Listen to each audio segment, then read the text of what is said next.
Good morning, students. Now we are going to discuss next part, the Nazi worldwide.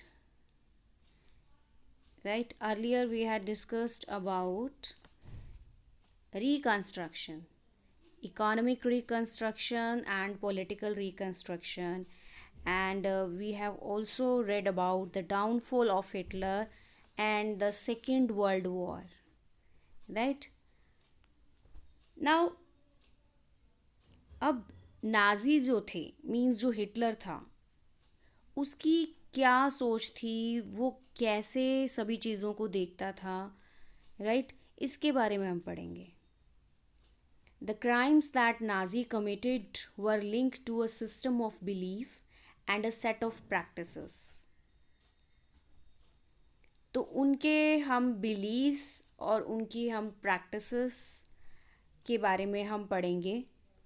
जो भी Nazis ने जो भी क्राइम्स किए उनके बारे में, राइट? तो इनके बीच में लिंक क्या था, इस चीज़ को हम देखेंगे. Nazi ideology was synonyms with Hitler's world view. Hitler जिस तरीके से हिटलर का परसेप्शन था पूरे वर्ल्ड को देखने का, उसी तो वही क्या बनती जा रही थी, नाजी आइडियोलॉजी बनती जा रही थी. This was the synonyms, right? According to this, there was no equality between people, but only a racial hierarchy. लोगों के बीच में कोई भी इक्वालिटी नहीं थी, सिर्फ रेशियल हायरार्की हमें देखने को मिलती थी.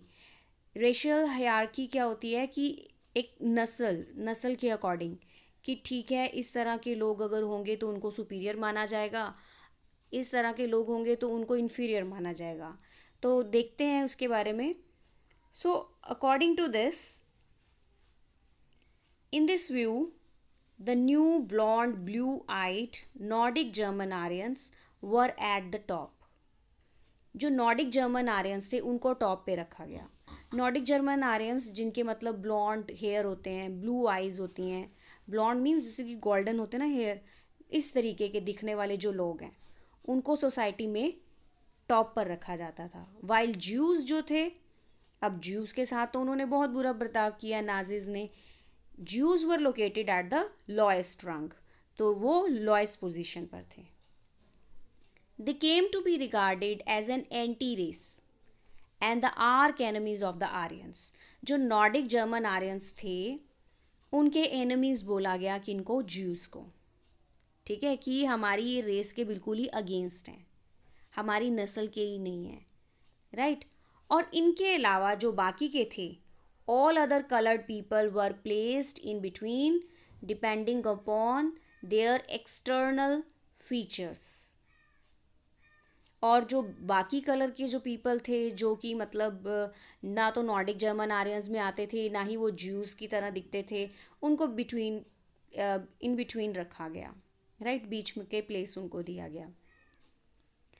Hitler racism borrowed from thinkers like Charles Darwin and the Herbert Spencer. अब जो ये रेशिज्म का जो इतना बड़ा कॉन्सेप्ट है या इतना बड़ा व्यू है और वर्ल्ड वाइड हिटलर उसको देख रहा है, तो उस पर चार्ल्स डार्विन और हर्बर्ट स्पेंसर का बहुत ज़्यादा हमें इम्पैक्ट देखने को मिलता है. ये दोनों क्या थे? ये नेचुरल साइंटिस्ट थे. तो इन्होंने अपनी अपनी theory the, but the thing is हम ये देखेंगे कि हिटलर ने उसको कैसे लिया, राइट? सो जो डार्विन थे, Darwin was a natural scientist who tried to explain the creation of plants and animals through the concept of evolution and natural selection. अब डार्विन का ये मानना था कि जो भी इस अर्थ पे जो भी क्रिएशन है प्लांट्स एंड एनिमल का, इनका जो एवोल्यूशन हुआ है, ये सब चीज़ नेचुरल है.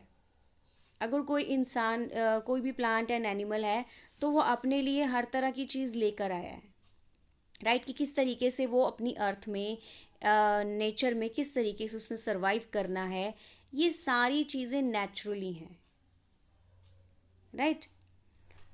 और जो हर्बर्ट स्पेंसर थे later added the idea of survival of the fittest. और हर्बर्ट स्पेंसर भी एक नेचुरल साइंटिस्ट थे, तो उन्होंने कहा कि सर्वाइव वही करेगा जो फिट रहेगा, राइट। अब जैसे कि फॉर एग्जांपल कि अगर एक एनिमल है लाइक लायन, राइट, और अगर हम उसके आगे किसी एनिमल को रख दें, तो अगर वो फिट है तो वो अपने आप को उससे बचा लेगा, राइट, तो वो सरवाइव कर पाएगा। तो इस तरह की थ्योरी देना चाहते थे Herbert Spencer. But the thing is, हुआ क्या, according to this idea, only those species survived on earth that could adapt themselves to the changing climate condition। Herbert Spencer की थ्योरी में ही आता है कि ओनली वही सर्वाइव कर पाएगा जो कि क्लाइमेटिक चेंजेस कंडीशन के अकॉर्डिंग अपने आप को क्या करे, अडेप्ट कर सके। जैसे कि डायनासोर्स जो थे, उन्होंने अपने आप को आगे क्लाइमेटिक चेंजेस हुए अडेप्ट नहीं कर पाए, जिसकी वजह से वो बिल्कुल ही एक्सटिंक्ट हो गए, right. So we should bear in mind that Darwin never advocated human intervention in what he thought was a purely natural process of section। तो हमें ये चीज़ ध्यान में रखनी है कि डार्विन ने कभी भी ह्यूमन इंटरवेंशन के बारे में नहीं बोला। उन्होंने कभी भी इस कॉन्सेप्ट को ह्यूमन इंटरवेंशन का नाम नहीं दिया, राइट, इस पूरी नेचुरल प्रोसेस को। But the thing is, however, his idea was used by racist thinkers and politicians to justify imperial rule over conquered peoples।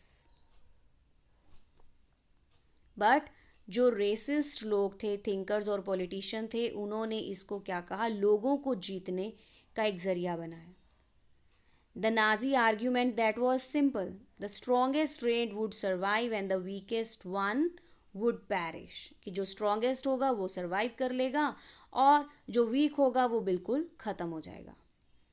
So Aryan race was the finest. वो मानते थे कि आर्यन रेस फाइनेस्ट है, they are strong, it had to retain its purity, become stronger and dominate the world, कि इनको अपनी purity बनाकर रखनी है, स्ट्रॉन्गर रहना है और वर्ल्ड पर डोमिनेट होना है, अपना हक जमाना है एक तरह से, राइट, दूसरों पर डोमिनेंट होना है, बाकियों को क्या समझना है, इन्फीरियर, अपने से इन्फीरियर। तो इस तरीके की आइडियोलॉजी को उन्होंने क्या किया, एक्सेप्ट किया।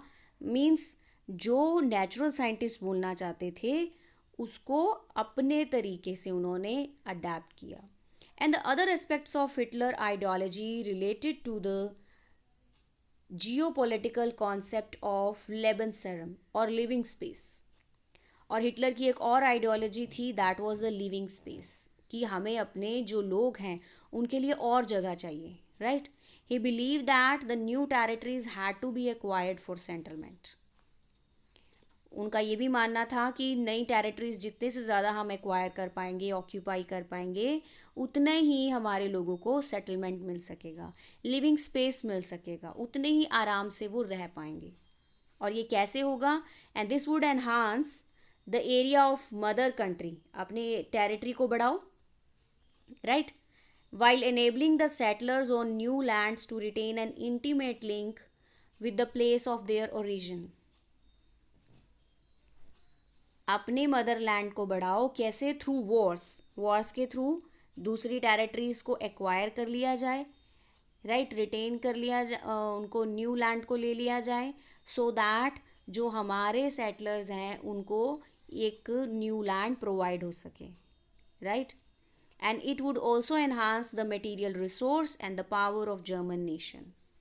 तो लैंड जैसे ही एक्वायर करेंगे तो उनको वहाँ के मटीरियल रिसोर्सेज भी मिल जाएंगे और जर्मन पावरफुल भी हो जाएगा एंड एक डेवलप्ड कंट्री भी बन जाएगी। तो ये हिटलर की क्या थी, उनका वर्ल्ड वाइड परसेप्शन था, right. Hitler intended to extend German boundaries by moving eastward to concentrate all German geographically in one place, and Poland became the laboratory of this experimentation। अब जैसे कि हमने पहले बात की थी कि हिटलर इन्वेडेड पोलैंड इन सितंबर 1939, राइट। तो अपनी ईस्टवर्ड साइड की तरफ वो बढ़ता है अपनी बाउंड्री को, जर्मन बाउंड्रीज को एक्सटेंड करने के लिए, and Poland that was main example of this, right. तो पोलैंड को वहाँ का एक एक्सपेरिमेंटेशन का एक बोला गया, एक लेबॉर्टरी बोली गई, ठीक है। तो इसके बारे में हम आगे भी पढ़ेंगे कि किस तरीके से उन्होंने पोलैंड का बाद में क्या किया, यूज़ किया। सो हेयर आपको क्लियर हो गया होगा कि जो हिटलर थे वो किस तरीके से उनका वर्ल्ड व्यू था, और नाजी वीकेंड से जो नाजीज का वर्ल्ड व्यू था वो कैसे देखते थे, किस तरीके से वो अपने आप को, जो नॉर्डिक जर्मन आर्यंस थे उनको सुपीरियर रखते थे एंड ज्यूस को लॉएस्ट रैंक पे, लॉएस्ट प्लेस पर रखते थे। और हमने ये भी पढ़ा कि चार्ल्स डार्विन और हर्बर्ट स्पेंसर जो कि नेचुरल साइंटिस्ट थे, उनके जो व्यूज़ थे उनको किस तरीके से हिटलर ने क्या किया, अडेप्ट किया, राइट।